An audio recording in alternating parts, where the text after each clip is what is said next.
हेची थोर भक्ती आवडती देवा, हेची थोर भक्ती आवडती देवा, संकल्पावी माया संसाराची, ठेविले अनंते तैसेची, राहावे चित्ती असो द्यावे समाधान, वाहिल्या उद्वेग दुःखाची, केवळ भोगणे ते फळ संचिताचे, ठेविले अनंते तैसेची, राहावे चित्ती असो द्यावे समाधान, तुका म्हणे घालू तयावरी भार, वाहू हा संसार देवा पायी, ठेविले अनंते तैसेची, राहावे चित्ती असो द्यावे समाधान, पांडुरंगा करू प्रथम नमन, पांडुरंगा करू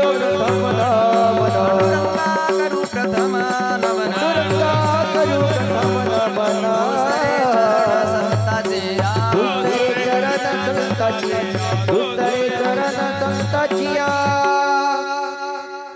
त्यांच्या कृपादाने कथेचा विस्तारू, बाबाजी सद्गुरु दास तुका, समचरण सरोजम सांद्र नीलांबुदाभम, जगननिहित पाणी मंडन मंडनानाम, तरुण तुलसी माला कंधरम कंजनेत्रम, सदय धवल हासम विठ्ठलम चिंतयामि, महायोग पीठे तटे भीमरथ्याम, वरम पुंडरीकाय दातुं मुनीन्द्रैः, समागत्य तिष्ठन्तमानन्द कंदं, परब्रह्मलिंगं भजे पांडुरंगं, ओम नमो ज्ञानेश्वरा,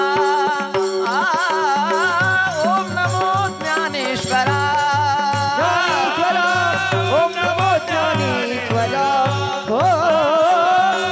ओम नमो ज्ञानेश्वरा, करुणाकरा दयाळा, करुणाकरा दयाळा, करुणाकरा दयाळा, तुमचा अनुग्रह लादलो, साधलो पावन झालो चराचरी, हो करुणाकरा, हो दयाळा, करुणाकरा, हो दयाळा, करुणाकरा दयाळा, तुमचा अनुग्रह लादलो,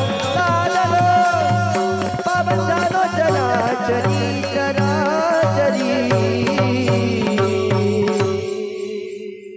ज्ञानेशो भगवान विष्णु, निवृत्तिर भगवान हरः, सोपानो भगवान ब्रह्मा, मुक्ताख्या ब्रह्मचित्कला, गंगा विशुद्धं नितपादस्पर्शं, सर्ववेष्टितं चुंबितं पुण्यस्थानं, सराले स्थितं तं समाधिस्थमूर्तिं, नमामि गंगागिरियोगिराजं, तपो ज्ञान वैराग्य भक्ति स्वरूपं, सदालंकृतं साधु संन्यास योगं, मुखे अस्य वेदांत शास्त्रार्थ नितिं, नमो नारायण गिरिजि परब्रह्म स्वरूपं, ब्रह्मानंदं परम सुखदं केवलं ज्ञानमूर्तिं, द्वन्द्वातीतं गगन सदृशं तत्त्वमस्यादिलक्ष्यम्, एकं नित्यं विमलमचलं सर्वधी साक्षिभूतं, भावातीतं त्रिगुणरहितं सद्गुरुं तं नमामि, प्रह्लाद नारद पराशर पुंडरीक व्यास अम्बरीश शुक शौनक भीष्मदाल्भ्यां,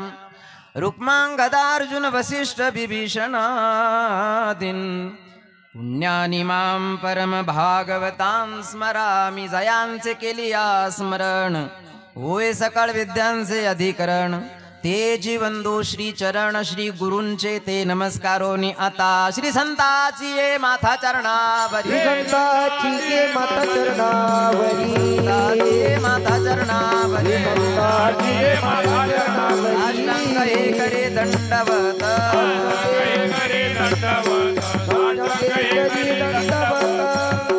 विश्रांती पावलो सांभाळा उत्तरी, वाढले अंतरे प्रेम सुख, काय माझी वाणी मानेल संतांचे, रंजावू चित्तासे आपुलिया, माझी वाणी तुझे वर्णी गुण नाम ऐसे देई, प्रेम काही काळा वचन ऐका कमळापती, माझी रंकाची विनंती, माझी रंकाची विनंती, माझी रंकाची विनंती, वचन ऐका कमळापती, माझी रंकाची विनंती, माझी रंकाची विनंती, माझी रंकाची विनंती, जोडी तो कथे काढी,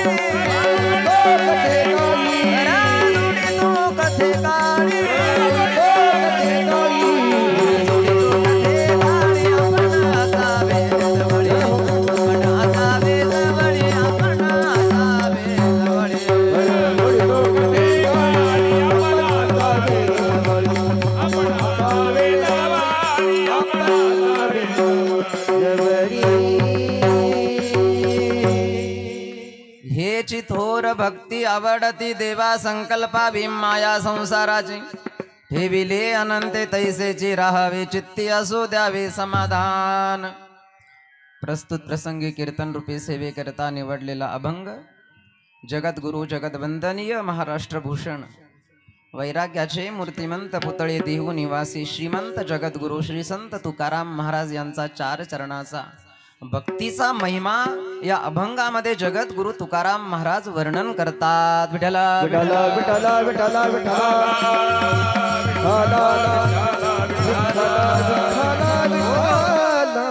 अभंग जगद्गुरु तुकाराम महाराजांचा आहे आणि जगद्गुरु तुकाराम महाराज याच कलियुगामध्ये झाले आणि जगद्गुरु तुकाराम महाराजांनी देवाची भक्तीच केली आणि देवाची भक्ती करून जो अनुभव आले अंगा भगवंताची भक्ती केली ज्यानं हे विश्व निर्माण केलेलं आहे ज्याच्या सत्तेनं या असणाऱ्या विश्वामध्ये ज्या घडामोडी घडतात अशा असणाऱ्या देवाचं अशा असणाऱ्या भगवंताची भक्ती जगद्गुरु तुकाराम महाराजांनी केली आणि भक्तीमध्ये असणारी जी शक्ती आहे कारण हे कलियुग चालू आहे या कलियुगामध्ये अवघ्या वाटा झाल्या क्षीण कलीन घडेची साधन उचित विधी विधान न कळे न घडे सर्वथा म्हणून सगळ्यात महत्वाचा आणि सगळ्यात सोपा असणारा मार्ग म्हणजेच भक्तीचा मार्ग भक्ती पंथ बहु सोपा. देवाकडे जायचं आहे कलियुगामध्ये तर त्या मार्गानं चला ज्या मार्गानं मार्गी बहुत याची गेले साधू संत ज्या मार्गानं संत महात्मे गेले आणि या कलियुगामध्ये सगळ्यात सोपा मार्ग तुका म्हणे सोपे आहेस इथं सर्वाहून शब्द वापरला सगळ्यात सोपा मार्ग देवाकडे जाण्याचा या कलियुगामध्ये तुका म्हणे सोपे आहे सर्वाहुनी शहाणा तो धनी घेतोय. कलियुगामध्ये देवाच्या प्राप्तीचं साधन नामसंकीर्तन साधन पै सोपे जळतील पापे जन्मांतरीची अर्थात देवाची भक्ती आणि या देवाच्या भक्तीचा देवाची भक्ती करण्याचा अधिकार सकळासी येथे आहे अधिकार कलियुगी उद्धार हरीच्या नामे. कलियुगामध्ये देवाची भक्ती म्हणजे काय भक्ती म्हणजे या शरीरानं वाचेनं मनानं भगवंताचं होऊन राहणं जसं आपण म्हणतो ना कायेन वाचा मनसेंद्रियैर्वा बुद्ध्यात्मना वानुसृत स्वभावात् करोति यद यत् सकलं परस्मै नारायणायेति समर्पयामि. कायेन वाचेन मनानं भगवंताचं होऊन राहणं त्याला भगवंताची भक्ती असं म्हणतात आणि त्या भक्तीचं वर्णन जगद्गुरु तुकाराम महाराज या अभंगामध्ये करतायत. तत्पूर्वी उपस्थित लोहकरी परिवार उपस्थित पाहुणे मंडळी आप्तेष्ट मंडळी उपस्थित समस्त ग्रामस्थ आपेगाव गावकरी मंडळी भजनी मंडळी महिला मंडळी सर्वांच्या उपस्थितीमध्ये आज कीर्तनाचं निमित्त सर्वांना माहीत आहे. आजचं कीर्तन म्हणजे जे जाऊन आले बरं का जाऊन आले त्यांनाच कळेल आजचं कीर्तन. जाऊन कुठं आले नर्मदा परिक्रमेला जे जाऊन आले नर्मदा परिक्रमा करण्याकरता आणि सुखरूप गेले आणि सुखरूप असणारी नर्मदा परिक्रमा पूर्ण झाली. पायी तीर्थयात्रा घडो देह संतापायी पडो. पायी तीर्थयात्रा या कलियुगामध्ये फार अवघड आहे. नर्मदा परिक्रमा जवळजवळ 4000 किलोमीटरचा प्रवास आहे आणि हा प्रवास या कलियुगामध्ये केला पाहिजे बरं का. हा प्रवास का करायचा आहे हा प्रवास जो आहे फार म्हणजे कठीण आहे प्रवास परंतु हा प्रवास या करता करायचा आहे मरणोत्तरही पुढेही प्रवास आहे एक मृत्यूनंतरही आपल्याला प्रवास करायचा आहे. म्हणून या ठिकाणी हा प्रवास जरी कितीही खडतर असला तर परंतु पुढील प्रवासाकरता हा प्रवास फार महत्वाचा आहे. म्हणजे नर्मदा परिक्रमा जवळजवळ 4000 किलोमीटरचा हा प्रवास आहे आणि नर्मदा परिक्रमा करून आज या ठिकाणी जे आपल्यामध्ये उपस्थित आहेत लोहकरी परिवार आमचे श्री हरिभक्ती परायण अनिल भाऊ विठ्ठल लोहकरे नर्मदा परिक्रमा पूर्ण झाली आणि नर्मदा परिक्रमेच्या निमित्तानं गंगाजल पूजनाच्या निमित्तानं या ठिकाणी ही भगवंताची अर्थात मां नर्मदा मैयेची असणारी ही सेवा या ठिकाणी आपण उपस्थित त्याकरता आहोत. परिक्रमा तसं आपण ब्रह्मगिरीला त्र्यंबकेश्वरला जातो तिथंही एक परिक्रमा आहे. जवळजवळ 30-35 किलोमीटरचा तो प्रवास आहे. एका दिवसामध्ये ती परिक्रमा होते. आपण जर वृंदावनला जर गेलो तर वृंदावनला सुद्धा 10 किलोमीटरचा प्रवास, 10 किलोमीटरची एक परिक्रमा आहे वृंदावनची, बाकी बिहारीची. अर्थात वृंदावनमध्ये सुद्धा 10 किलोमीटरची परिक्रमा आहे, तीही 2-4 तासामध्ये होते. परिक्रमा म्हणजे एक सेवा आहे. नर्मदा परिक्रमा ही खडतर आहे, परंतु नर्मदा परिक्रमा झाल्यानंतर जे समाधान मिळतं बरं का, जे समाधान मिळतं ते समाधान इतर परिक्रमा करून मला तरी वाटत नाही मिळत. नर्मदा परिक्रमा, या नर्मदा परिक्रमेमध्ये एक असा वर्ग असतो की जो देव मानत नाही. उदाहरणार्थ, जो देव मानत नाही, जो देव मानत नाही त्यानं जर ही परिक्रमा केली ना, जो देव मानत नाही त्यानं जर ही परिक्रमा केली ना, तर त्याला सुद्धा देवाचा अनुभव येतो. त्याला देवाचा अनुभव येतो. या परिक्रमेमध्ये, या परिक्रमेचं वैशिष्ट्यच असं आहे, कारण ही परिक्रमा सर्वप्रथम एका साधूने केलेली आहे. नर्मदा परिक्रमा जिचा उगम आहे अमरकंटक पासून. अमरकंटक पासून नर्मदा मातेचा उगम आहे. भारतामध्ये जेवढ्या नद्या आहे, ज्या भारतामध्ये आपण राहतो, या भारतामध्ये जेवढ्या नद्या आहे त्या जवळजवळ 99% नद्या या पश्चिमेकडून पूर्वेला वाहतात. भारतामध्ये जेवढ्या नद्या आहेत त्या नद्या जवळजवळ 99% पश्चिमेकडून पूर्वेकडे वाहतात. पण भारतामध्ये अशी एकमेव नदी आहे, हिला नदी नाही म्हणावं कारण ही एक देवी आहे. या देवीचा उगम जो आहे तो अमरकंटक पासून हिचा उगम आहे आणि ही पूर्वेकडून हिचा उगम होतो आणि ही पश्चिम सागराला, आपल्या प्रियकराला अर्थात समुद्राला जाऊन मिळते.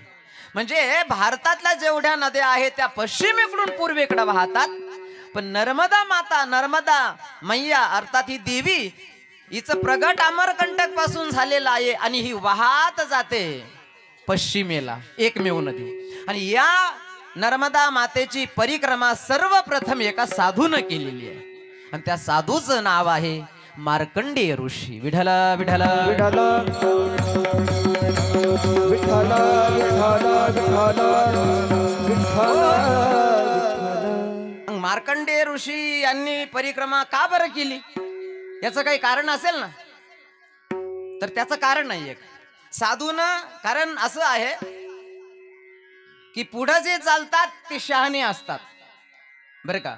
संत महात्मे आहे हे मार्गदर्शन करतात समाजाला, आणि या संतांच्या मार्गदर्शनानं जे आपलं पाऊल उचलतात, साधू संतांच्या मार्गाने जे चालतात त्यांचं कल्याण होतं.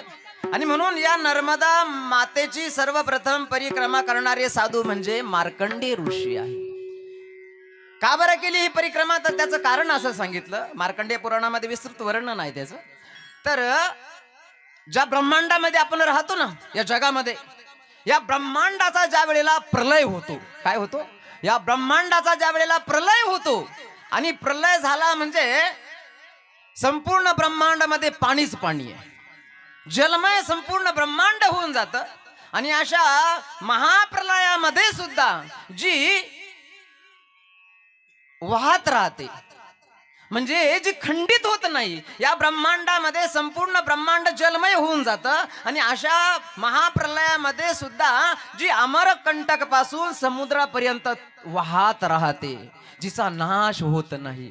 कारण मार्कंडेय ऋषींना नर्मदेचं दर्शन आणि या महाप्रलय काळामध्ये मार्कंडेय ऋषींना एका वडाच्या पानावर भगवान श्रीकृष्ण पहुडलेले आहे, अशी 2 दर्शनं झाली मार्कंडेय ऋषींना. ब्रह्मांडामध्ये प्रलय झाला तर या ब्रह्मांडातील प्रलयातील पाण्यावर असणारे मार्कंडेय ऋषी तरंगलेले आहे. संपूर्ण विश्व जलमय झालेलं आहे आणि या असणाऱ्या पाण्यावर मार्कंडेय ऋषी तरंगलेले आहे, जिवंत आहे. ब्रह्मांडाचा नाश झालेला आहे. आणि अशा वेळेला त्यांनी त्या पाण्यामध्ये खाली ज्या वेळेला पाहिलं पाण्यामधून, जसं एखादी विहीर आहे आणि दुपारचे 12 वाजलेले आहे आणि विहिरीचं तळ स्वच्छ आहे, पाणी स्वच्छ आहे आणि एखादी वस्तू सोन्यासारखी अंगठी म्हणा, एखादी वस्तू जर ती विहिरीत पडलेली असेल आणि दुपारचे 12 वाजलेले आहे, पाणी स्वच्छ आहे, तर अशा वेळेला विहिरीच्या तळाशी पडलेली ती वस्तू जशी वरून दिसते, पाणी तर खूप आहे पण वस्तू पडलेली आहे मौल्यवान, अर्थात चमकते ती. आणि दुपारी 12 वाजता आपण जर विहिरीमध्ये डोकलो तर त्या ठिकाणी त्या विहिरीच्या तळाशी पडलेली वस्तू जशी आपल्याला दिसते ना, तसं या ब्रह्मांडाचं ज्या वेळेला ब्रह्मांडाचा प्रलय झाला तर अशा वेळेला मार्कंडेय ऋषी खाली डोकावून पाहतात, तर त्या वेळेला ही असणारी पवित्र नर्मदा मैया वाहत आहे, खळखळ खळखळ वाहत आहे. म्हणजे ब्रह्मांडाचा प्रलय झाला तरी जी वाहते. आणि म्हणून मार्कंडेय ऋषींनी ही परिक्रमा सर्वप्रथम केली.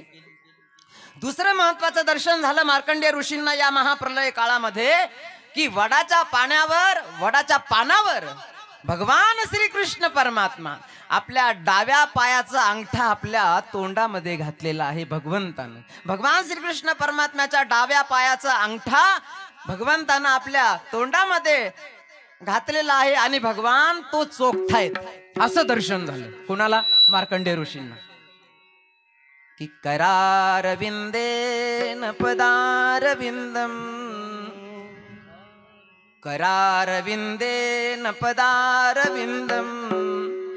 मुखारविंदे विनिमेषयंतम. हातानं डावा पाय उचलला आणि डाव्या पायाचा अंगठा आपल्या तोंडामध्ये घातला. करारविंदेन पदारविंदम मुखारविंदे विनिवेशयंतम. आणि पहुडलेले कशावर आहे म्हटले? वटस्य पत्रस्य पुटे शयानम. वटस्य पत्रस्य पुटे शयानम बालम मुकुंदम मनसा स्मरामि. श्री कृष्ण गोविंद हरे मुरारे हे नाथ नारायण वासुदेव. हे नाथ नारायण वासुदेव. हे नाथ नारायण वासुदेव. श्री कृष्ण गोविंद हरे मुरारे हे नाथ नारायण वासुदेव. बालकृष्ण भगवंताचं दर्शन घडलं. बालरूपामध्ये भगवान आहे आणि या बालरूपामध्ये असणाऱ्या भगवंताचं दर्शन ब्रह्मांडाचा प्रलय झाला अशा वेळेला मार्कंडेय ऋषी करतात. म्हणून भज गोविंदम बालमुकुंदम परमानंद हरे हरे.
गोविंद बाल मुकुंद परमानंद हरे हरे भज गोविंद बाल मुकुंद परमानंद हरे हरी हरी भगवंताचं दर्शन घडलं मार्कंडेय ऋषींना महाप्रलय काळामध्ये आणि नर्मदा मातेचं दर्शन घडलं महाप्रलय काळामध्ये मार्कंडेय ऋषींना. एका देवी म्हणजे ही साक्षात मूर्तिमंत असणारी शक्ती आहे, मूर्तिमंत शक्ती आहे ही. हिचं दर्शन घडलं मार्कंडेय ऋषींना. कसं घडलं दर्शन? साधू संत वर्णन करतात. नर्मदा मातेचं ज्या वेळेला दर्शन घडलं तर त्यावेळेला मार्कंडेय ऋषींनी कशा स्वरूपामध्ये पाहिलं सांगितलं. मैया अमर कंटक वाली तुम भोली भाली, मैया अमर कंटक वाली तुम भोली भाली, मैया अमर कंटक वाली तुम हो भोली भाली, मैया अमर कंटक वाली तुम हो भोली भाली, मैया अमर कंटक वाली तुम भोली भाली, मैया अमर कंटक वाली तुम भोली भाली, मैया अमर कंटक वाली तुम हो भोली भाली, मैया अमर कंटक वाली तुम हो भोली भाली. तेरे गुण गाते हैं साधो, तेरे गुण गाते हैं साधो, बजा बजा करता ताली, बजा बजा करता ताली, या कंटक वाली ओ भोली भाली, मैया कंटक वाली ओ भोली भाली, ओ मैया अमर कंटक वाली तुम हो भोली भाली, मैया अमर कंटक वाली तुम हो भोली भाली. भूरी मगर पर किनी सवारी हाथ कमल का फूल, ओ बुरी मगर पर किनी सवारी हाथ कमल का फूल. मार्कंडेय ऋषींनी या देवीचं ज्या वेळेला दर्शन घेतलं तर मगरेवर, मगर हे वाहन आहे नर्मदा मातेचं, आणि मगरीवर आरूढ होऊन जिच्या हातामध्ये फूल आहे असं दर्शन सगुण रूपामध्ये मार्कंडेय ऋषींना घडलं. भुरी मगर पर किनी सवारी हाथ कमल का फूल, ओ बुरी मगर पर किनी सवारी हाथ कमल का फूल. सबको देती रिद्धि सिद्धि, सब देती रिद्धि सिद्धि, हमें गई क्यों भूल, मैया अमर कंटक वाली तुम भोली भाली, मैया अमर कंटक वाली तुम भोली भाली, मैया अमर कंटक वाली तुम हो भोली भाली, मैया अमर कंटक वाली तुम हो भोली भाली. लाखों प्राणी तुमने तारे लगी न पलकी दे, ओ लाखों प्राणी तुमने तारे लगी न पलकी दे, लाखों प्राणी तुमने तारे लगी न पलकी दे, ओ लाखों प्राणी तुमने तारे लगी न पलकी दे. अब तो मैया मेरी बारी, हो अब तो मैया मेरी बारी कहाँ लगाई दे, मैया अमर कंटक वाली तुम हो भोली भाली, मैया अमर कंटक वाली तुम भोली भाली, मैया अमर कंटक वाली तुम हो भोली भाली, मैया अमर कंटक वाली तुम हो भोली भाली. तेरे गुण गाते हैं साधो, तेरे गुण गाते हैं साधो, बजा बजा करता ताली, बजा बजा करता ताली, कंटक वाली तुम हो भोली भाली, मैया अमर कंटक वाली तुम हो भोली भाली, मैया अमर कंटक वाली तुम हो भोली भाली, मैया अमर कंटक वाली तुम हो भोली भाली, तुम हो भोली भाली, मैया तुम हो भोली भाली. बोल नर्मदा मैया जय हो. कीर्तन कळतन पण. लाखों प्राणी तुमने तारे लगी न पलकी दे, अब तो मैया मेरी बारी कहाँ लगाई दे, नर्मदा. नर्मदा म्हणजे काय? नर्मदा शब्दाचा अर्थ काय होतो? नर्मदा, नर म्हणजे माणूस, नर म्हणजे नर म्हणजे माणूस, आणि मद म्हणजे अहंकार. मद आपण म्हणतो ना, मद मद चढला त्याला जरा.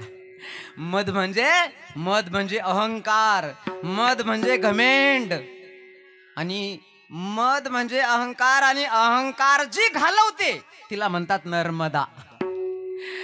ज्याचा अभिमान नाहीसा होतो, ज्या वेळेला तो कतपोरला गेला ना, बर का, ओंकारेश्वर पासून समुद्र तीरावर जाण्याकरता 1 महिन्याचा काळ लागतो, जवळजवळ 1 महिन्याचा काळ लागतो, है ना भाऊ? तर 1 महिन्याचा काळ ज्या वेळेला समुद्राच्या तीरावर जातो आणि तिथं नावा असतात, मग 1-2 दिवस तिथं थांबावं लागतं, आणि त्यानंतर मग ते नावावाले काय 100-200 रुपये आपल्याकडून ते घेतात. आता किती घेत असेल ते भगवान जाणे, 400 रुपये घेतात आता. तर ते पैसे घेतात आणि मग त्या नावेमध्ये आपल्याला बसायचं असतं. मग नावेमध्ये बसल्यानंतर मग ज्या वेळेला त्या 2-5 नावा ज्या वेळेला सोबत निघतात, कुठं? पाण्यात निघतात. ज्या वेळेला त्या नावा ज्या वेळेला पाण्यामध्ये ज्या वेळेला निघतात, आणि पाण्यामध्ये निघाल्यानंतर ज्या वेळेला त्या नाव्या मधोमध पाण्यामध्ये जातात, कारण त्या ठिकाणी सगळीकडे पाणीच पाणी, आणि त्यामध्ये आपण आहोत. सरकारनं त्या ठिकाणी काही पॅराशूटची काही व्यवस्था केलेली नाहीये.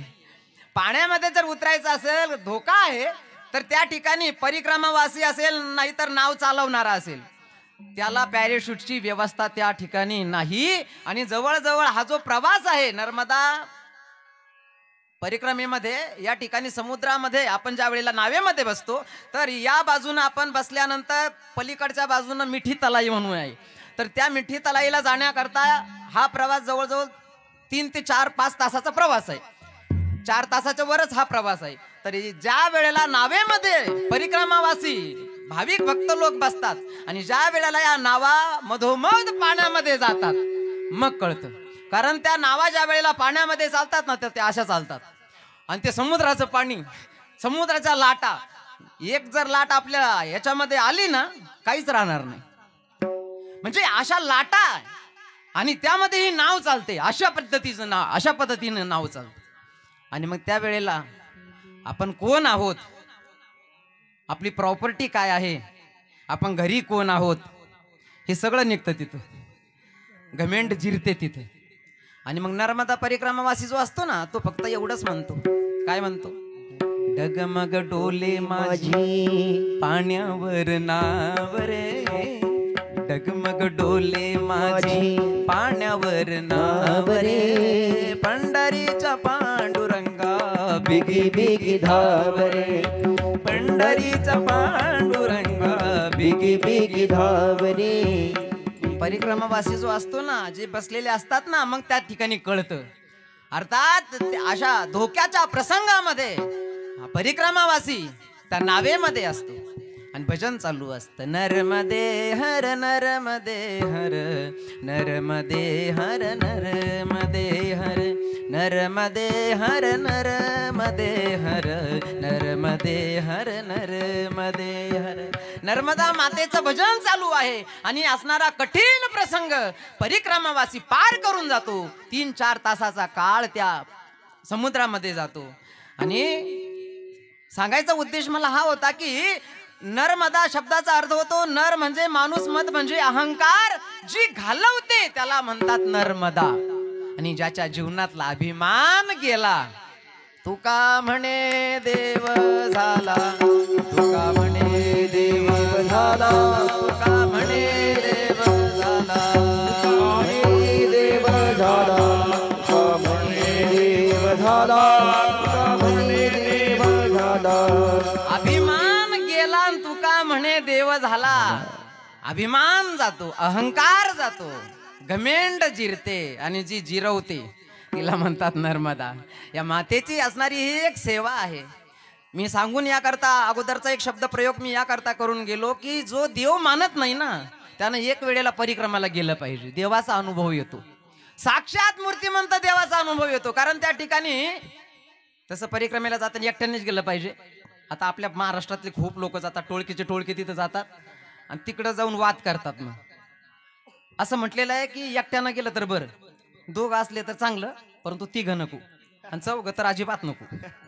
कारण तिकडून आल्यानंतर तू फार विषय अवघड आहे. मग एकटा असला ना असं म्हटलं जातं की एक निरंजन दो सुखी पण 3 में खटपट 4 दुखी. विठाला विठाला विठ्ठला विठ्ठला विठ्ठला विठ्ठला विठ्ठला. परिक्रमेमध्ये देवाचा अनुभव कसा येतो? कारण रस्ता एक आहे आणि एका रस्त्यानं चालत असताना एका रस्त्याला अनेक उपरस्ते त्या ठिकाणी आहे. आणि आपल्याला तर मग आता परिक्रमा करताना आता पुढचा मार्ग पुढच्या गावाला जायचं आहे, पण एकाच रस्त्याला अनेक रस्ते लागले आणि पाठीमागं कोण नाही पुढं कोण नाही. आणि अशा जंगलामध्ये ज्या वेळेला आपण पडतो तर अशा वेळेला सांगणारा कोण नाही. एक रस्ता मुख्य एक रस्ता आणि त्याला अनेक रस्ते. आता जायचं कोणत्या रस्त्यानं? त्या ठिकाणी ज्या वेळेला असा प्रसंग किंवा असं संकट ज्या वेळेला परिक्रमावासी जो असतो, परिक्रमा करणारा जो असतो, त्याला ज्या वेळेला हे संकट पडतं तर त्या वेळेला सांगणारं कोणी नाही त्या ठिकाणी. परंतु खरोखर त्याची श्रद्धा आहे आणि त्या श्रद्धायुक्त अंतःकरणानं तो काय करतो माहितीये? तो फक्त एकच काम करतो, नर्मदे हर नर्मदे हर नर्मदे हर.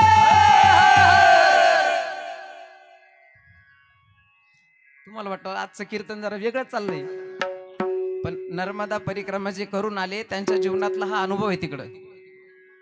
म्हणजे याचा अर्थ असा होतो, तुम्ही जाऊन आले, आम्ही जाऊन आलो, बराच काळ झाला, ते सांगू नये लोकाला. असं म्हणतात ना, पुण्य सांगू नये, पुण्यकर्म सांगू नये, ते झाकलं पाहिजे. माऊंद तसं म्हणजे माऊंद हा विधी करतो ना आपल्याला माऊंदही म्हणतात. माऊंद म्हणजे काय? मा म्हणजे नाही, वध म्हणजे बोलणे. जे आपण करून आलो ते लोकांना सांगू नका. आणि आम्ही तर काय प्रदर्शन चालवलंय. प्रदर्शन नाहीये, ही प्रदर्शन नाही, याला प्रदर्शन म्हणू नये, याला काय म्हणावं? याला एक प्रेरणा. आम्ही दुर्लभ असणारं मनुष्य शरीर मिळालं आणि या दुर्लभ असणाऱ्या मनुष्य शरीराला आल्यानंतर देवाला जे आवडतं ते आम्ही केलं, जे देवाला आवडतं ते आम्ही केलं. म्हणून याला प्रदर्शन नाही म्हणावं, याला प्रेरणा. यातून आपण जे करून आलो तर यातून समाजानं लोकांनी प्रेरणा घ्यावी. भगवंताची भक्ती करण्याकरता, भगवंताची सेवा करण्याकरता हे मनुष्य शरीर दिलेलं आहे. दिली इंद्रिये हात पाय कान, दिले इंद्रिये हात पाय कान, डोळे मुख बोलाया वचन, हो डोळे मुख बोलाया वचन, जेणे तू जोडसे नारायण, हो जेणे तू जोडसी नारायण, नासे जीवापणा भवरोग, नासी जीवन भवरोग, जीवापणा भवरोग, हो नासी जीवन भवरोग, इंद्रिये हात पाय कान, दिली इंद्रिये हात पाय, हो दिले इंद्रिये हात पाय कान, दिले इंद्रिये हात पाय कान, हात पाय दिली इंद्रिये हात पाय कान, डोळे मुख बोलाया वचन, जेणे तू जोडसी नारायण, नासे जीवापण भवरोग, डोळे मुख बोलाया जेणे तू जोडसी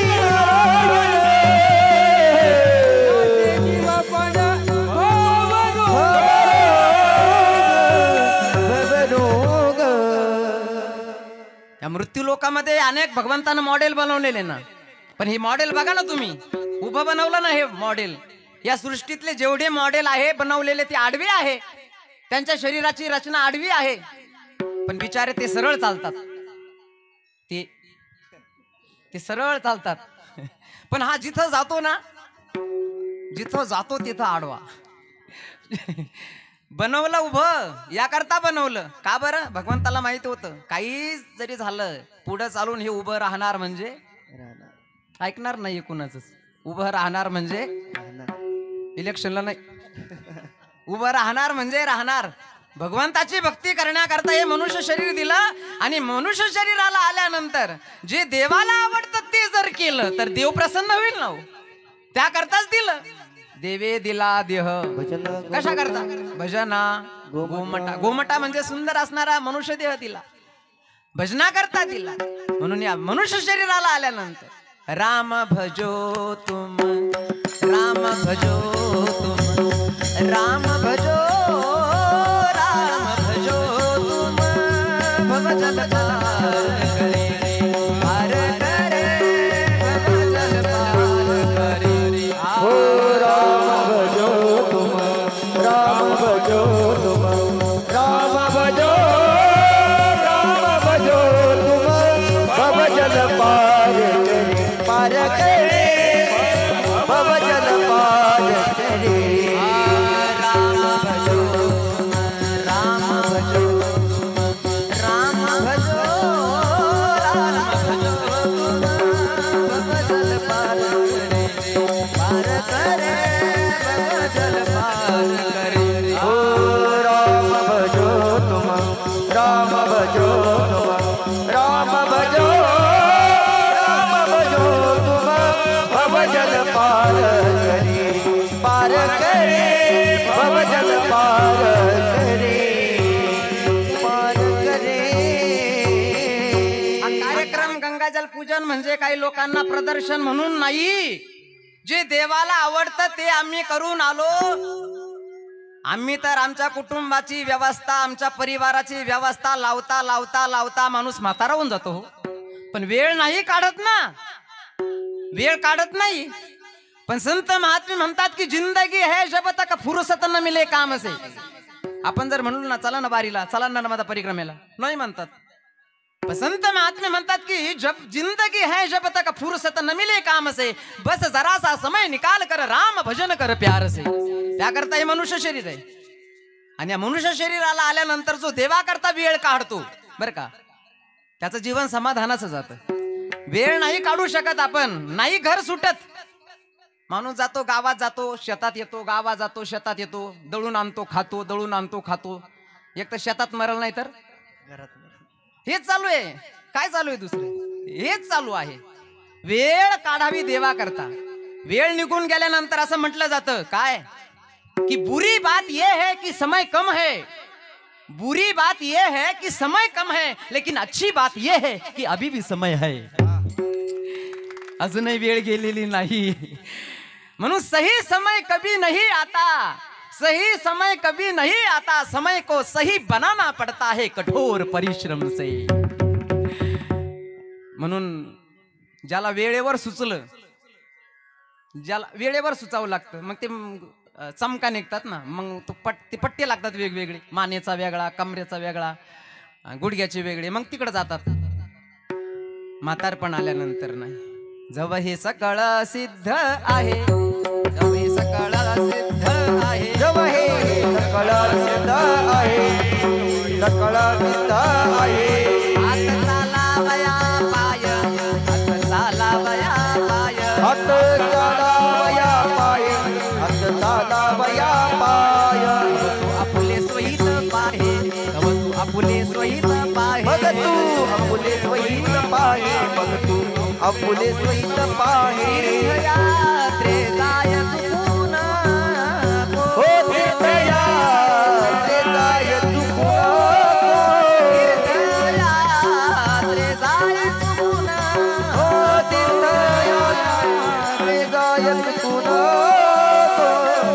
काळ असे दुरी ठेला जव काळ असे दुरी ठेला जव काळ असे दुरी ठेला जव काळ असे दुरी ठेला जव काळाचे दुरी ठेला जव काळाचे दुरी ठेला जव काळाचे दुरी ठेला जव काळाचे दुरी ठेला जव हे सकळ सिद्ध आहे जव हे सकळ सिद्ध आहे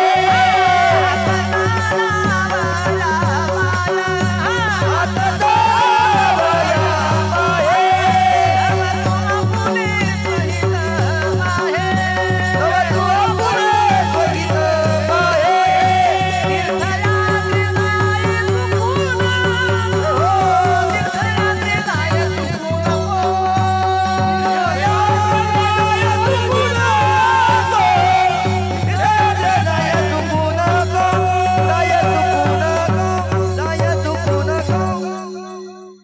जगद्गुरु तुकाराम महाराज जव म्हणजे जोपर्यंत, जव शब्दाचा अर्थ जोपर्यंत, जव हे सकळ सिद्ध आहे शरीर, जव हे सकळ सिद्ध आहे, हात चालावया पाय, हात चालावया पाय असं म्हटलं एका महापुरुषानं, असं म्हटलं की माणसानं हाताला पवित्र केल्याशिवाय मरू नये, माणसानं पायाला पवित्र केल्याशिवाय मरू नये, माणसानं हृदयाला पवित्र केल्याशिवाय मरू नये, आणि माणसानं मुखाला पवित्र केल्याशिवाय 4 गोष्टी.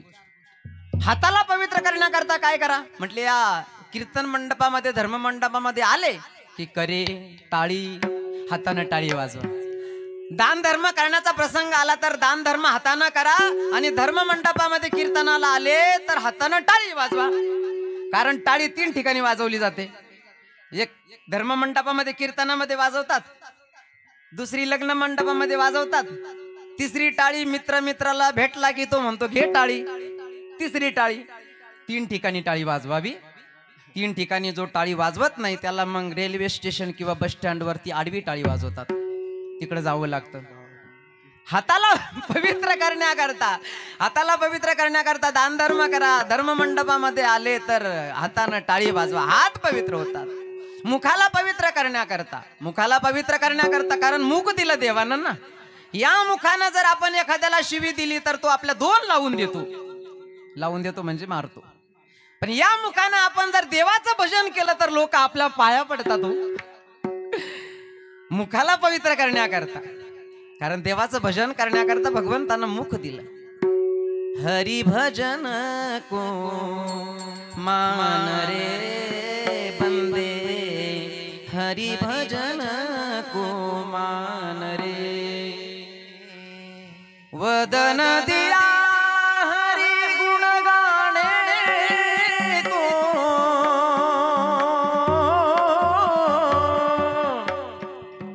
वदन दिया हरि गुण गाने को, और कान दिए सुन ज्ञान रे. हरि भजन को मान रे प्यारे, हरि भजन को मान रे. नयन दिए दर्शन करने को,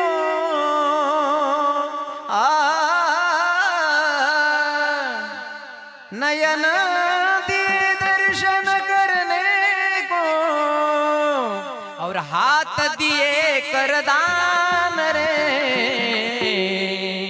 और हरि भजन को, हरीचं भजन करण्याकरता हे दिलेलं आहे. म्हणून हाताला पवित्र करण्याकरता दान धर्म आणि हातानं टाळी, मुखाला पवित्र करण्याकरता मुखानं भगवंताचं भजन, हृदयाला पवित्र करण्या, मी का सांगतोय मरू नये, हृदयाला पवित्र करण्याकरता हृदयामध्ये भगवंताचं स्मरण चिंतन, आणि पायाला पवित्र करण्याकरता तीर्थयात्रा, पायाला पवित्र करण्याकरता तीर्थयात्रा. हस्तम पवित्रम यदि दान पुण्यम, पादम पवित्रम यदि तीर्थयात्रा, मुखम पवित्रम यदि नाम घोषम, हृदयम पवित्रम यदि ब्रह्मनिष्ठा. विठ्ठल विठ्ठल विठ्ठल विठ्ठल विठ्ठल विठ्ठल विठ्ठल विठ्ठल.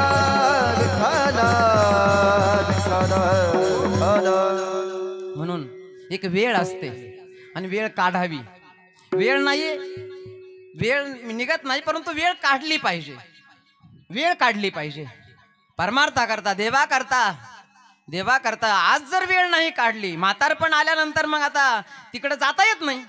म्हातारा झालेला माणूस, जगद्गुरु तुकाराम महाराज म्हणतात, काय म्हणतो मग म्हातारपण आल्यानंतर? म्हातारपण येतं शरीराला, आणि जी मंडळी मग तीर्थयात्रा करून येतात आणि सांगतात की आम्ही नर्मदा परिक्रमा करून आलो, आम्ही तीर्थयात्रा करून आलो, आणि जीवनामध्ये यानं काहीच केलं नाही. जीवनभर यानं फक्त संसार प्रपंचाचा गाडा, धन कमवलं, पैसे कमवले, जीवनभर काहीच केलं नाही, परमार्थ केला नाही. आणि म्हातारपण आल्यानंतर मग तो माणूस कशा पद्धतीचं त्याचं वर्तन आहे, त्याचं बोलणं बघा. जगद्गुरु तुकाराम महाराजांचे शब्द आहे. जगद्गुरु तुकाराम महाराज म्हणतात, मी म्हातारपण आल्यानंतर मग तीर्थयात्रा जीवनामध्ये केली नाही, परमार्थ जीवनामध्ये केला नाही, मग तो आपल्या कपाळावर हात ठेवतो. पण जगद्गुरु तुकाराम महाराजांच्या भाषेमध्ये बघा, जगद्गुरु तुकाराम महाराज काय म्हणतात. तो म्हणतो, म्हातारपण आल्यानंतर काय म्हणतो? मी तव अनाथ अपराधी कर्महीन मती मंद बुद्धी तुझ म्या आठविले नाही कधी वाचे कृपा निधी माय बाबा नाही ऐकिले गायले गीत धरिली लाज सांडिले हित नावडे पुराण बैसले संत केली बहुत परनिंदा नाही केला करविला परोपकार नाही दयाली पीडिता पर करू नये तो केला व्यापार वाहिला भार कुटुंबाचा नाही केले तीर्थाचे भ्रमण पाडीला पिंड कर चरण नाही संत सेवा घडले दान पूजा अवलोकन मूर्तीचे नाही केले तीर्थाचे भ्रमण त्यावेळेला फक्त चिंता करतो. महाराज म्हणतात आयुषी दशा येईल पुढे तय मन होईल वेडे अशी अवस्था कशी मज नाही हात पाय डोळा पडले झाप हात पाय डोळा पडली झापड हे बधीर झाले वाचा बोले वाचा बोले भुवन नाक गळू लागले लाळ आणि शेपूड नाक मुख गळू लागले लाळ आणि शिवोड श्वाना परिगती झाली अवघे करते हाड हाड श्वानावरी गती झाली अवघे करते हाड हाड संत माय बाबा एवढा उपकार करा आम्हाला ते धरणी दाखवा विनाचा सोयरा एवढा उपकार करा याबद्दल खबरी सत्यवादी नसा मजलाई हात पाया डोळा पडली झापड मजलाई हात पाया डोळा पडली झापड कर्ण हे बधीर झाले वाचा बोले भुवन रत्ने बळी झाले वाचा बोले भुवन नाक गळू लागले लाळ आणि शेपूड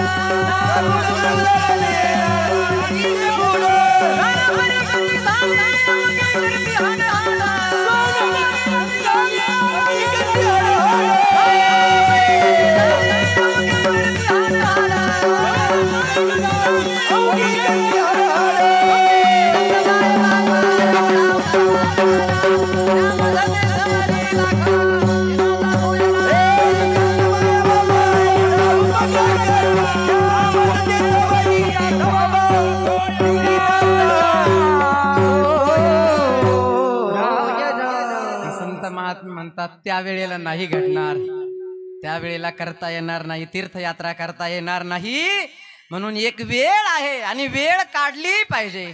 आज आमचे अनिल भाऊ परिक्रमे करता वेळ संसार प्रपंचातून वेळ काढली नर्मदा परिक्रमा करण्याकरता गेले सुखरूप असणारी नर्मदा परिक्रमा करून या ठिकाणी आले. एक प्रेरणा या माध्यमातून आपल्याला घेता येते. मी सांगत होतो की देवाचा ज्याला जो देव मानत नाही ज्या वेळेला परिक्रमेमध्ये असे रस्ते लागतात त्यावेळेला सांगणारं कोणी नाही. अशा वेळेला परिक्रमावाशी आता पाहिलं त्यानं पुढंही अनेक रस्ते पाठीमागं जाता येत नाही पुढं कोणत्या रस्त्यानं जावं. अशा वेळेला नर्मदे हर नर्मदे हर नर्मदे हर असा आवाज जय जयकार मातेचा करतो. आणि अशा वेळेला तिथं कुणीतरी येतं तिथं कुणीतरी येतं बरं का. आता जे गेले त्यांना असेल अनुभव. आता आमचं सांगतो ते सांगितलं पाहिजे थोडंसं सांगू नाही पण तू ते थोडं सांगितलं पाहिजे. म्हणजे काही गोष्टी अशा काही तुकडे टाकडे म्हणून नाही. मी सांगत असतो कालच सांगितलं मी तुकडे तुकडे टाकडे कीर्तनामध्ये सांगण्यापेक्षा सकट ओढली पाहिजे.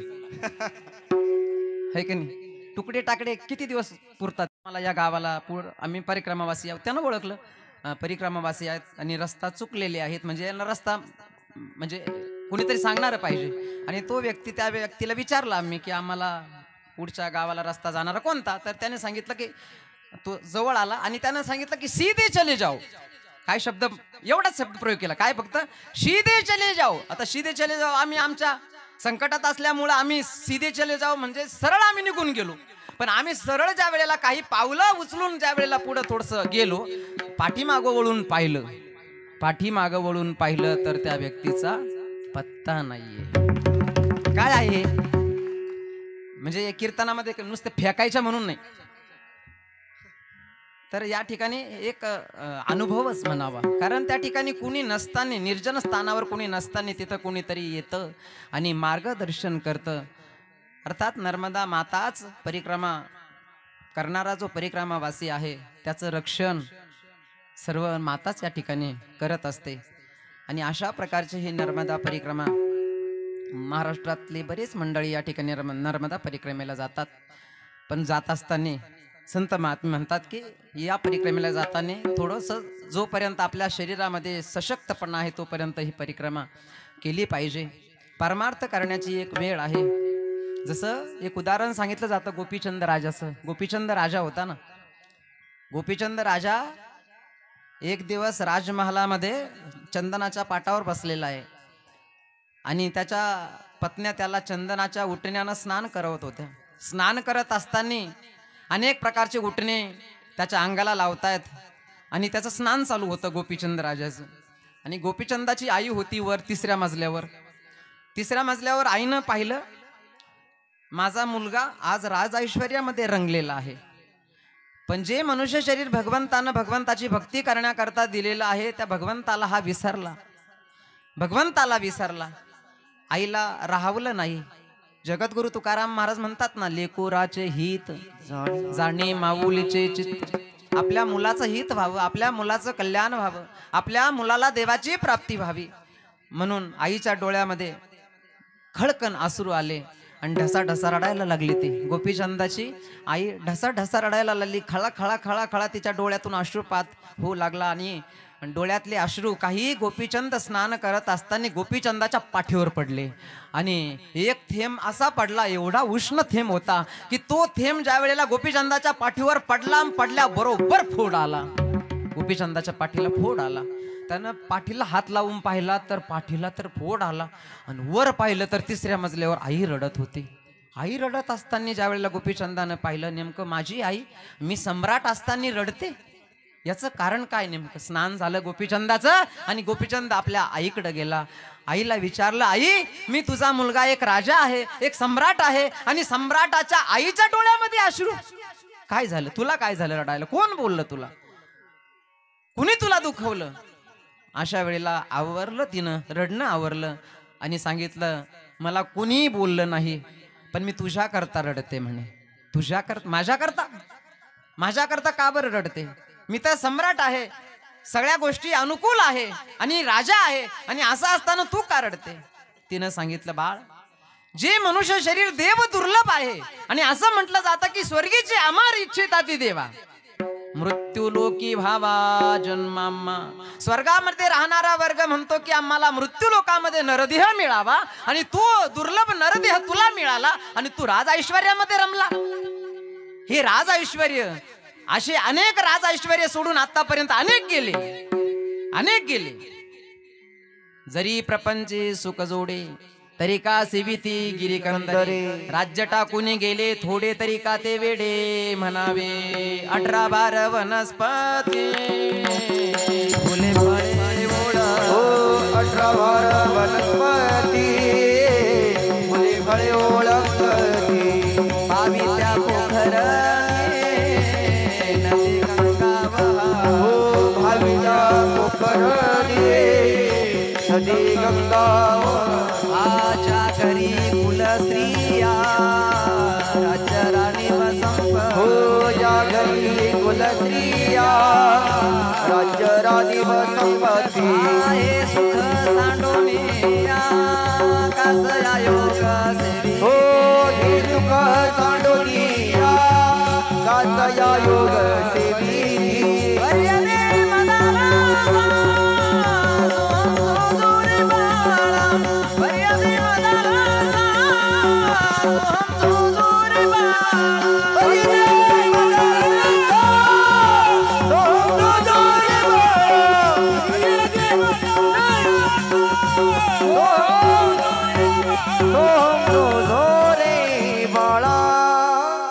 आतापर्यंत आने केले तू रमला इथं तुला मनुष्य शरीर मिळाला देव दुर्लभ असणारा मनुष्य शरीर मिळालं आणि तू या राज ऐश्वर्यामध्ये रमला मला असं वाटतं तुझं हित झालं पाहिजे या नरदेहाला येऊन मग आई काय करू मी आईनं मार्गदर्शन दिलं आईनं मार्गदर्शन केलं मुलाला बघा ही आई आहे आई आपल्या मुलाचं हित व्हावं म्हणून मुलाला उपदेश करते सांगितलं बाळ या राज ऐश्वर्यामध्ये नको रमू या धनाचा न धरी विश्वास जैसी तरुवर छाया याता याती न चुके तरी हे भोगीसील काया या हरी भजने विन तुझे जन्म जातो वाया या लागी तू वैकुंठनाथाच्या चिंती पारे पाया ज्या राजा ऐश्वर्यामध्ये ज्या ऐश्वर्यामध्ये तू या ठिकाणी रंगलेला आहे हे तुला एक दिवस सोडून जायचं आहे म्हणून वेळ काढ आणि देवाची भक्ती जे देवाला आवडतं ते या नरदेहाला आल्यानंतर कर पण आई काय करू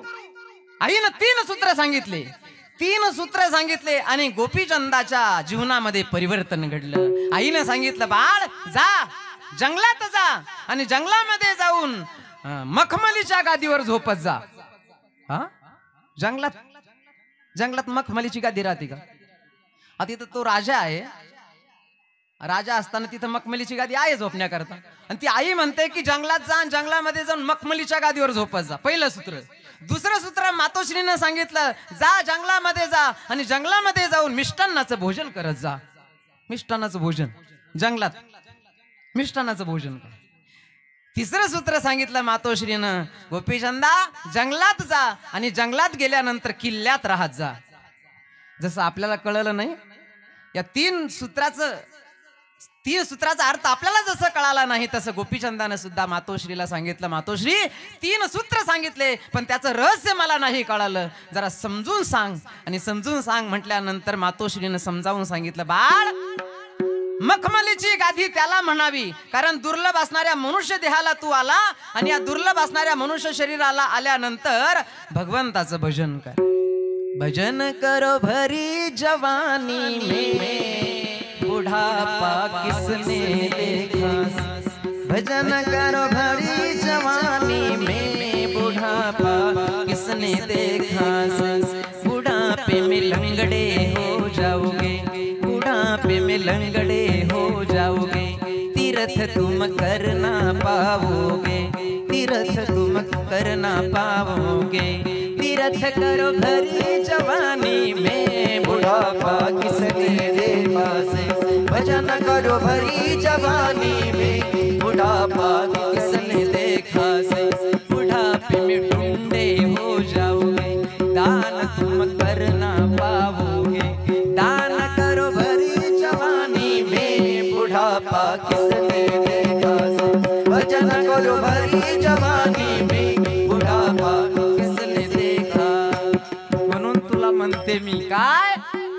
हे मनुष्य शरीर मिळालेलं आहे ना तर या मनुष्य शरीराला आल्यानंतर एकांतामध्ये जा आणि एकांतामध्ये जाऊन भगवंताचं भजन कर असं भजन कर की भजन केल्यानंतर अशी झोप आली पाहिजे अशी झोप आली पाहिजे गोळ्या घेऊन येत नाही ती बऱ्याच लोकांना सकाळच्या गोळ्या दुपारच्या गोळ्या संध्याकाळच्या गोळ्या सकाळी उठण्याच्या गोळ्या इतक्या गोळ्या असतात मेडिकलच असतं बरं का घरामध्ये म्हणतो मी घरामध्ये एक मेडिकल स्टोअर असतं मग सकाळच्या कोणत्या दुपारच्या कोणत्या संध्याकाळच्या कोणत्या सकाळी उठायच्या कोणत्या एवढ्या सगळ्या गोळ्या खाण्यापेक्षा मला असं वाटतं माझे विचार मला असं वाटतं की एवढ्या सगळ्या गोळ्या खाण्यापेक्षा एक पिस्तूलची गोळी खाऊन घेतली तर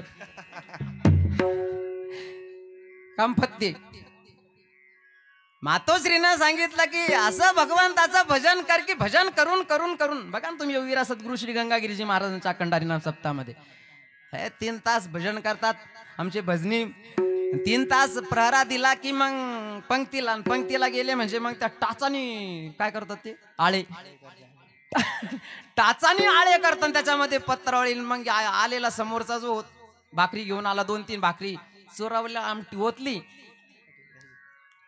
ताव दिला. 3 तास भजन केलं. 3 तास भजन करून मग त्या ठिकाणी जो प्रसाद मिळाला आणि तो प्रसाद खाल्ल्यानंतर मग जी झोप येते ना तिला म्हणतात मखमलीची गादी. ती झोप तिला मखमलीची गादी म्हणतात. आणि मिष्टान्नाचं भोजनही त्यालाच म्हणतात. भजन करून करून अशी भूक लागली पाहिजे की त्या असणाऱ्या वेळेला समोर कोरके जरी आले, वाळलेल्या भाकरी जरी आल्या तरी त्याला अमृताला नाव ठेवलं पाहिजे. त्याला मिष्टान्नाचं भोजन म्हणतात. आणि किल्ल्यात राहणं म्हणजे संत महापुरुषांच्या सहवासामध्ये संतांचा संग घडतो. तीर्थयात्रेमध्ये नर्मदा परिक्रमेच्या परिक्रमा करत असताना अनेक संत महात्मे त्या तीरावर राहतात. संत महापुरुष म्हणजे सिद्ध महात्मे राहतात. आणि असा सिद्ध महापुरुषांचा सत्संग घडतो, सिद्ध महापुरुषांचं दर्शन घडतं. आणि आपण म्हणतो ना की बहु अवघड काय आहे संत भेटी. बहु शब्दप्रयोग साधा नाही, तो बहु अवघड आहे संत भेटी. तरी जग जेठी संत भेटत नाही. एक ठिकाणी तर जगद्गुरु तुकाराम महाराज म्हणतात चंद्रामृत सुखे सेववेला, चंद्रामृत सुखे सेववेला, असता जाता रवी धरवे, हो असता जाता रवी धरवेला, माया हेळा सागर तरवे, हो माया हेळा सागर तरवेला, परिणा साधूची भेटी न होईल गा. कैसियाने भेटत ते साधू, ऐसे कैसियाने भेटत ते साधू, हो परित्या साधूची भेट होईल गा. हो ऐसे कैसियाने भेटत साधू, ऐसे कैसियाने भेटत चंद्रामृत सुखे सेववेला, असता जाता रवी धरवेला, माया हेळा सागर तरवेला, परिणा साधूची भेटी न होईल. चंद्रामृत सुखे सेववेला, असता जाता रवी धरवेला, माया हेळा सागर तरवेला, परित्या साधूची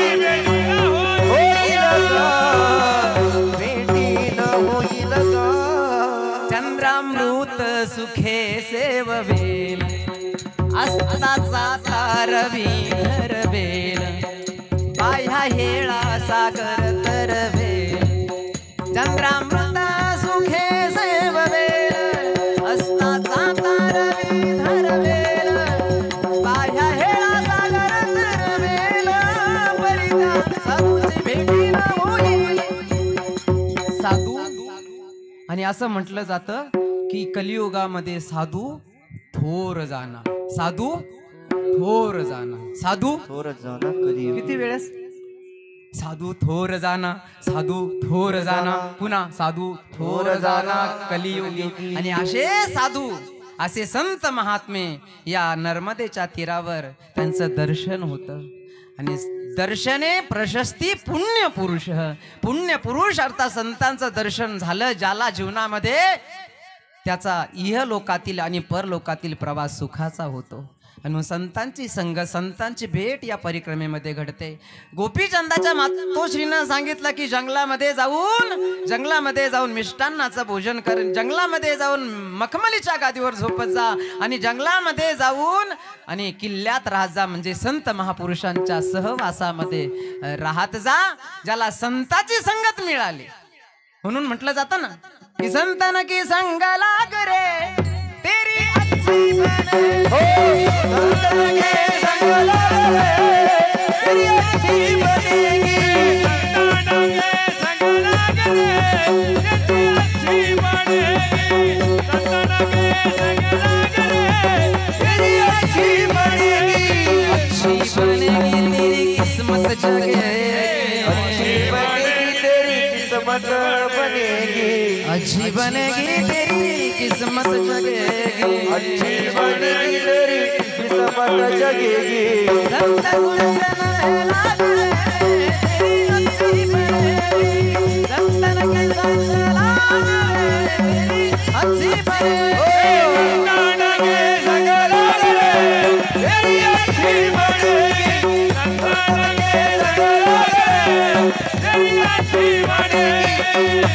की बन गई प्रहलाद जी की बन गई, की बन गई प्रहलाद जी की बन गई।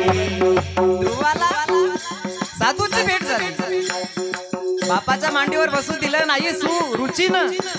उत्तानपाद राजा मांडीवर उत्तम बसलेला होता, सुरुचीचा मुलगा। ध्रुव पळत पळत गेला बापाच्या मांडीवर बसावं म्हणून। दुसऱ्या मांडीवर ध्रुव ज्या वेळेला जाऊन बसला, सुरुचीनं पाहिलं, सुरुचीनं हात धरला ध्रुवाचा, खबरदार या मांडीवर तुला नाही बसता येणार। नाही का बरं? कारण तू माझ्या उदरी जन्म घेतलेला नाहीये। तुला जर या मांडीवर बसायचं असेल ध्रुवा, तर तुला तपश्चर्या करावी लागेल। जंगलामध्ये जा, तपश्चर्या कर, देव प्रसन्न झाल्यानंतर देवाला माग, काय माझा जन्म सुनीतीचा नाही, सुरुचीच्या उदरी माझा जन्म झाला पाहिजे। आणि ज्या वेळेला तू माझ्या उदरातून जन्म घेशील ना ध्रुवा, त्याच वेळेला तुला या मांडीवर बसता येईल। पण ध्रुवाची आई होती सुनीती, सुनीतीनं सांगितलं ध्रुवा, अरे ऐसी जगह पर बैठना कोई न बोले उठ, और ऐसी बात बोलना कोई न बोले झूठ।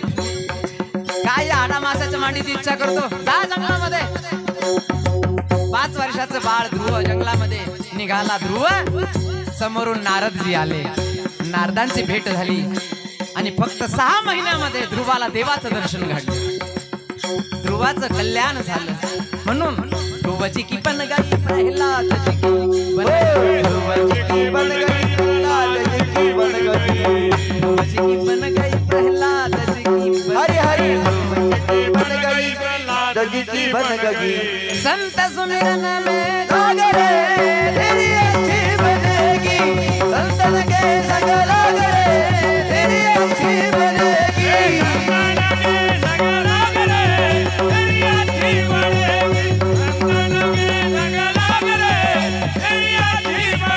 तेरी अच्छी बनेगी।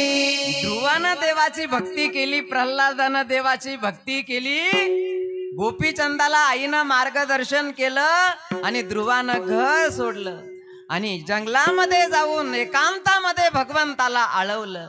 भगवंताची प्राप्ती गोपीचंदाला झाली।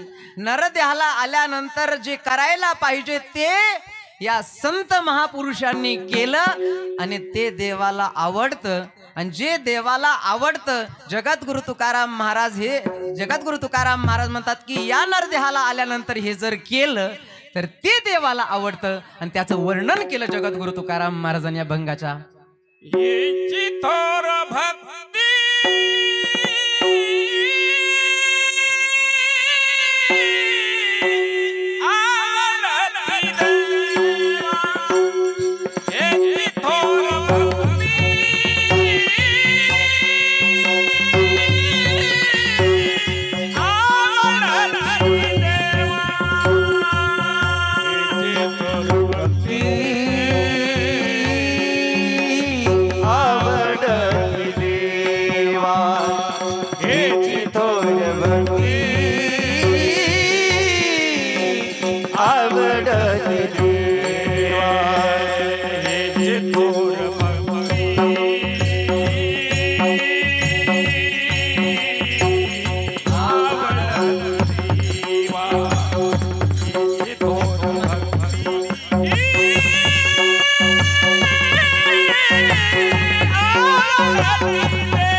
संकल्पावी माया संसाराची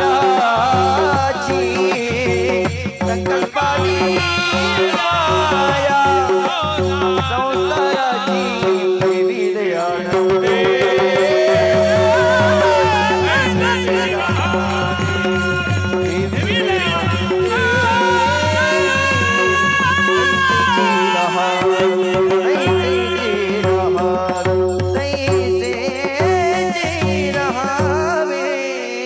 काळी तीन येते. मला असं वाटलं तुम्ही काय म्हणत होते बायपास. पहिलं बसलोय. हेची थोर भक्ती आवडते देवा. भगवंताला भक्ती आवडते. कोणती भक्ती? संसार प्रपंचावर आम्ही जे प्रेम करतो ते प्रेम, जसं गोपींनी भगवंतावर ते प्रेम केलं. संसारावर आपण प्रेम करतो, परंतु संसार एक दिवस माणसाला धोकाच देतो. काय देतो? आतापर्यंत कोणाला धोका दिला नाही. प्रत्येकाला संसारानं आतापर्यंत धोकाच दिला. जगद्गुरु तुकाराम महाराज म्हणतात, नरदेहाला आलो तर या ठिकाणी आल्यानंतर देवाला जे आवडतं ते करा. काय आवडतं म्हटले? भक्ती आवडते. हेची थोर भक्ती आवडते देव. संकल्पावी माया संसाराचे विठोबा रघुमाये.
आवडती देवा. संकल्पावी माया संसाराची. जगद्गुरु तुकाराम महाराज म्हणतात की समाधान जीवनामध्ये जर पाहिजे असेल, भगवंताची भक्ती, त्याशिवाय पर्याय नाही. म्हणून या नरदेहाला आल्यानंतर भगवंताची भक्ती करण्याकरताच भगवंतानं मनुष्य शरीर दिलेलं आहे. आणि जे देवाला आवडतं ते जर केलं, देवाला आवडतं भगवंताची भक्तीच. हिची थोर भक्ती आवडती देवा संकल्पावी माया संसाराची. आणि भगवंताची भक्ती करत असताना मग महाराज म्हणतात संसार प्रपंचामध्ये अनुकूलता येईल, कधी प्रतिकूलता येईल. अनुकूल प्रतिकूल परिस्थितीमध्ये जसं भगवान या ठिकाणी आपल्याला ठेवील तसं राहावं नाही, राहावंच लागतं. आणि एक समाधान जर पाहिजे असेल तर त्याकरता भक्तीशिवाय पर्याय नाही. त्याचं वर्णन केलं जगद्गुरु तुकाराम महाराजांनी अभंगाच्या द्वितीय चरणामध्ये.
प्रपंचामध्ये अनुकूलता प्रतिकूलता येत असते, पण अनुकूल प्रतिकूल परिस्थितीमध्ये सुद्धा जो भगवंताला सोडत नाही, भगवंताचं भजन नाही सोडत. मीराबाई होती ना, मीराबाईला स्वतःच्या बापानं विष देऊन मारण्याचा प्रयत्न केला. म्हणजे प्रतिकूलता आहे घरामध्ये, प्रतिकूल परिस्थिती आली. जगद्गुरु तुकाराम महाराजांना लोक वेडच म्हणत होते.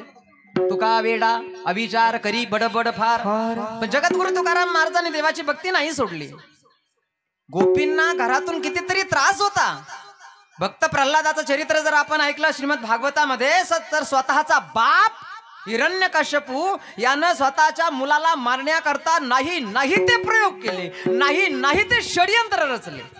पण देव राखे तया मारील कोण, नमोडे काटा हिंडतावन. नाही ते प्रयोग केले. म्हणजे जीवनामध्ये किती प्रतिकूल परिस्थिती आली, पण प्रतिकूल परिस्थितीमध्ये सुद्धा देवाचं भजन, देवाची भक्ती प्रल्हादानं नाही सोडली, मीराबाईनं नाही सोडली. जीवनामध्ये संत महापुरुषांचं चरित्र जर आपण पाहिलं तर कितीतरी प्रतिकूल परिस्थिती जीवनामध्ये आली, पण प्रतिकूल परिस्थितीमध्ये सुद्धा जे देवाचं भजन करतात याचाच अर्थ असा होतो की ठेविले अनंते तैसेची राहावे. आणि खरं समाधान जीवनामध्ये पाहिजे असेल तर त्याकरता, सदैव समाधान पाहिजे असेल तर त्याकरता सदा नामघोष करू हरिकथा, तेने सदा चित्ता समाधान. काय समाधान पाहिजे. प्रत्येकाला समाधान पाहिजे. प्रत्येकाला समाधान पाहिजे असेल तर त्याकरता एवढाच उपाय आहे. तो उपाय म्हणजे प्याला पियो हरी नाम का, अखिया कियो लाल भजन करो भगवान का, तो झक मारेगा. 2 मिनिटं फक्त हाताने टाळी वाजू. 2 मिनिटं फक्त हाताने टाळी वाजवायची, पाठीमागं भगवंताचं भजन 2 मिनिटं करायचं. झालेलं शिवाय या ठिकाणी आपल्याला प्रभूचरणी समर्पित करायची.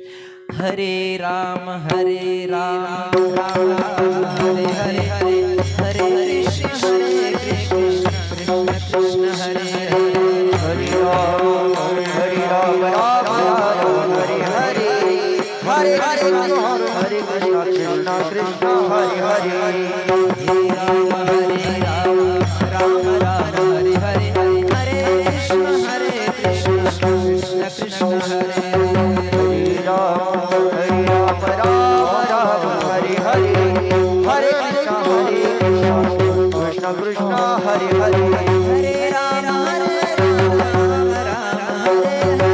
हरे कृष्ण कृष्ण कृष्ण हरे राम राम हरे हरे हरे कृष्ण कृष्ण हरे हरे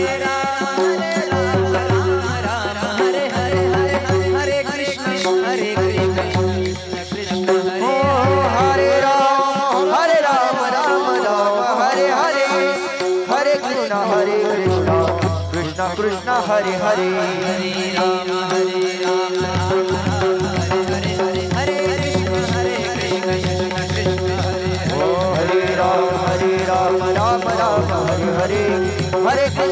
कृष्णा कृष्णा कृष्णा हरे हरे हरे राम राम हरे हरे हरे कृष्ण कृष्ण हरे राम राम राम हरे हरे हरे कृष्णा कृष्णा कृष्णा हरे हरे हरे राम राम हरे हरे हरे कृष्ण कृष्ण ओ हरे राम राम हरे हरे हरे कृष्णा कृष्णा हरे हरे हरे राम हरे हरे हरे कृष्ण कृष्ण हरे ओ हरे राम राम हरे हरे हरे कृष्णा कृष्णा हरे हरे हरे राम राम हरे हरे हरे कृष्ण कृष्ण हरे हरे हरे राम राम हरे हरे हरे कृष्णा कृष्णा हरे हरे हरे राम हरे हरे कृष्ण कृष्ण हरे हरे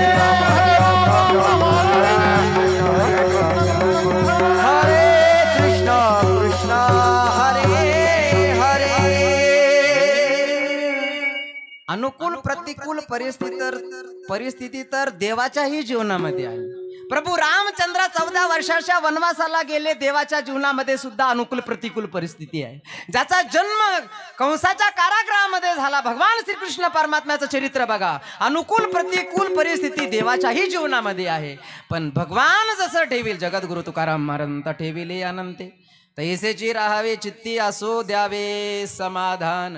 आणि जसं प्रारब्धात असेल महाराज म्हणतात तसंच जीवनामध्ये घडणार आहे. आणि त्याचं वर्णन केलं तृतीय चरणामध्ये. पहिला उद्योग दुःखात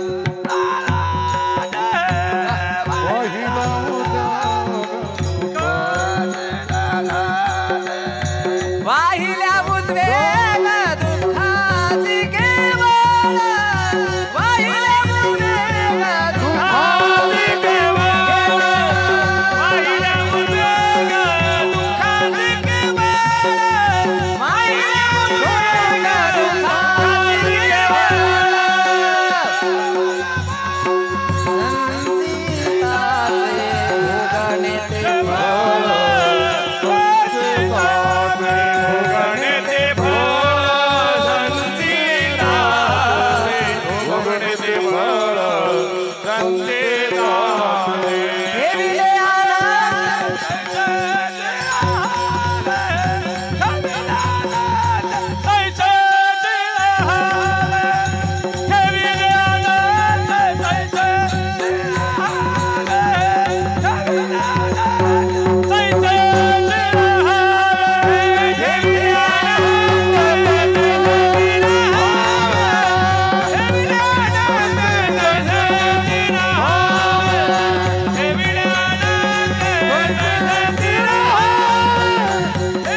कमणे घालू तयावरी भार, तुका म्हणे घालू तयावरी भार.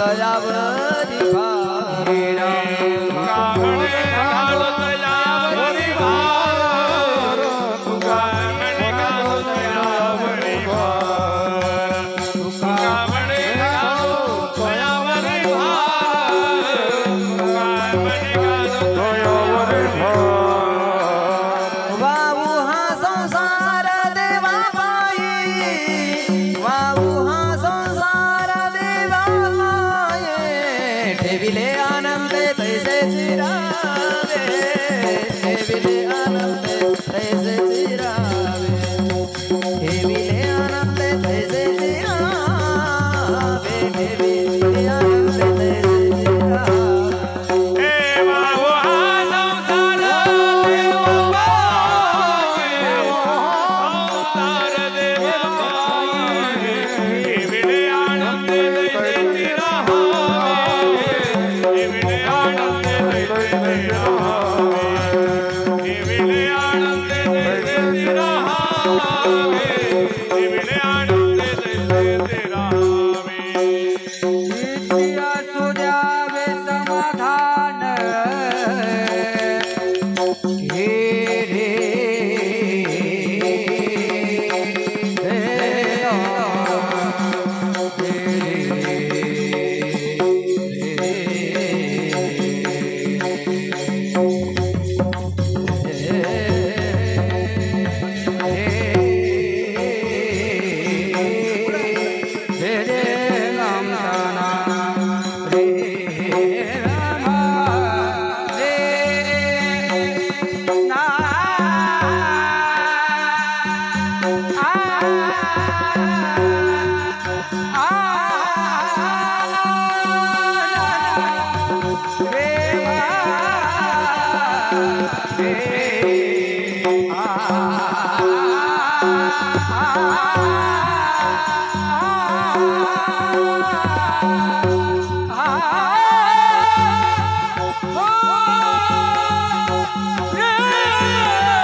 आजी सोन्याचा दिनवसा अमृताचा दिन आजी सोन्याचा दिन हरी पाहिला रे हरी पाहिला रे दुनियाचा दिनवसा अमृताचा दिन आजी सोन्याचा दिन